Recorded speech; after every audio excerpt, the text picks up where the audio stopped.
এত আমার আমার করতে চান, আমার ওইটা আমার সেইটা করতে চান না। যখন বিপদে পড়বেন তখন কেউ আপনার না, সবাই পর হয়ে যাবে। এতে গাঁথতে পড়ে দেখেন না, বিপদে পড়ে দেখেন না, কেউ আপনার পাশে আসবে না। কাদের জন্য করছেন? আপনি যাদের জন্য সম্মান বাঁচিয়ে রাখছেন, সে আপনার সম্মানটুকু সব কিছুই ধুলে মিশিয়ে দিচ্ছে। আপনি যাদেরকে মনের স্থানে বসায় রেখেছেন, তারা আপনাকে ডাস্টবিনে ফেলে দিয়েছে।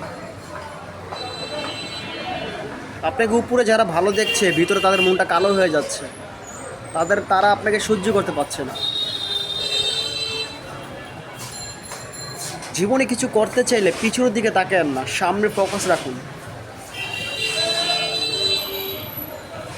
কারণ এই দুনিয়ার মানুষ স্বার্থ ছাড়া কিছু বোঝে না, সবে হচ্ছে বেঈমান।